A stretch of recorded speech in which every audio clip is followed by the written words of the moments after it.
Hey guys, Rob Reviews here, bringing you a new TV series that I will be reviewing. This one, of course, is Game of Thrones, a very popular TV show amongst many people. Probably, I would have to say, my second favourite TV show, but probably the best show with probably the most highest quality show I would have to say that I've ever seen.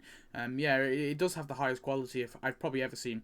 Of course, this is the pilot, if you want, or the premiere, the very first episode. That is called Winter is Coming. It first aired in April 17th, 2011. Now, we're going to be going first of all, we're going to be going through all the sort of details. Now, I'm going to be going by location instead of by chronological order, because I feel like that's going to be a lot easier to do in a show like this. Walking Dead, it's a bit different, because Walking Dead, we only really have 2 locations in Season 1, for example, so it's not really much point, but maybe on later in like Season 7, where we have loads of locations, I might do it by locations, but Game of Thrones, I'm definitely going to be doing by locations. It just makes sense to me.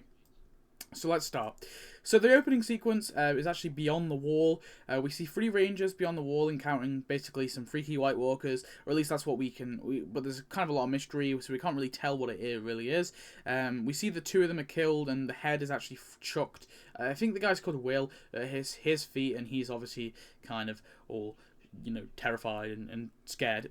Will is basically found eventually, and he's actually charged for being a deserter, and he's taken to our Season 1 protagonist, Lord Eddard Stark, who is pretty cool.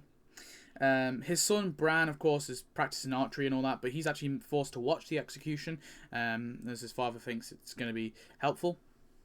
And we see his sons, Rob, Jon, Rickon, of course, Bran, and we see his daughters, Arya and Sansa.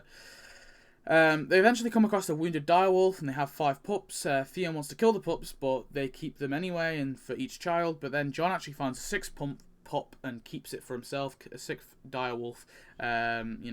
And Theon jokes that he's the runt of the litter, like Jon Snow, because Jon Snow, of course, is a bastard in the family. We see Cersei and Jaime in King's Landing, a few scenes in King's Landing. Eventually, we actually have a raven come to Catelyn, which is Ned's wife, telling her that Jon Arryn, her brother-in-law, and Ned's kind of like father figure, has basically died, and Ned is going to be replaced as Hand of the King. Over the next few weeks, we actually see the Starks kind of grow up, along with the direwolves growing up, sort of Bran climbing everywhere, getting told off.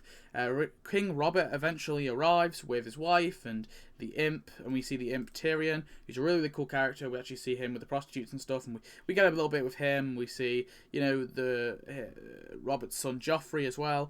Eventually, we actually have Benjen, who is Ned's brother, and obviously Jon's uncle, and he actually comes and basically talks to Jon about, joining the Night's Watch.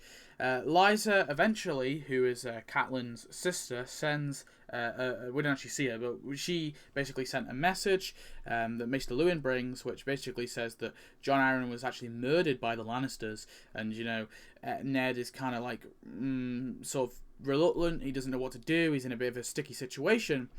And then later on, near the end of the episode, but at the end of this location anyway, we actually see Bran climbing the tower. He sees Cersei having sex with her brother, Jaime, who was meant to be the Hand of the King. Oh, no, sorry. Part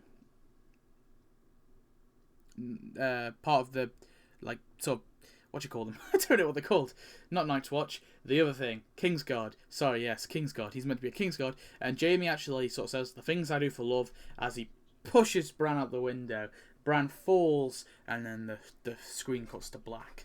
And then across the Narrow Sea, we see Daenerys. Viserys, who is Daenerys' brother, actually gives up his sister in marriage to Khal Drogo.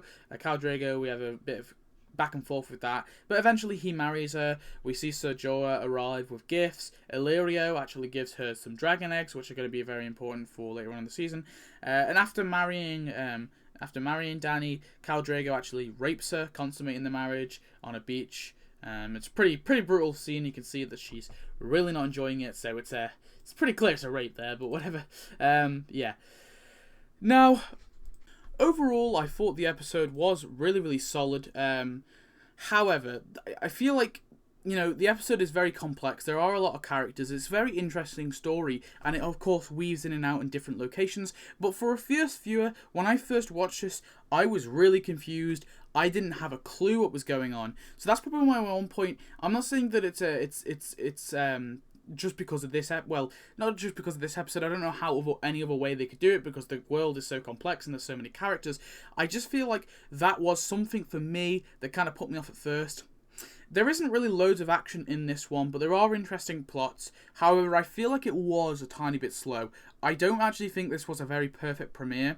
I don't, a perfect premiere, for me anyway, needs to draw you in straight away, and it needs to have you going throughout the whole episode. You're really interested, you're glued to the screen.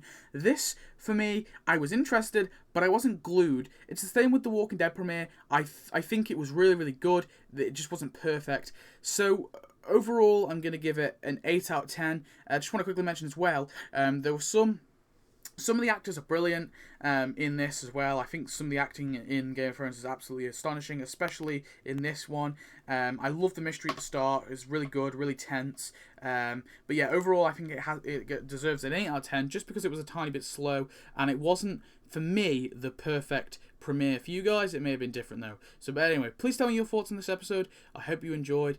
I think it was pretty good, just not amazing. And yeah, so thanks for watching. I hopefully do some more Game of Thrones reviews if you guys enjoy. I want to hopefully complete all 60 episodes that are out so far before we get season 7.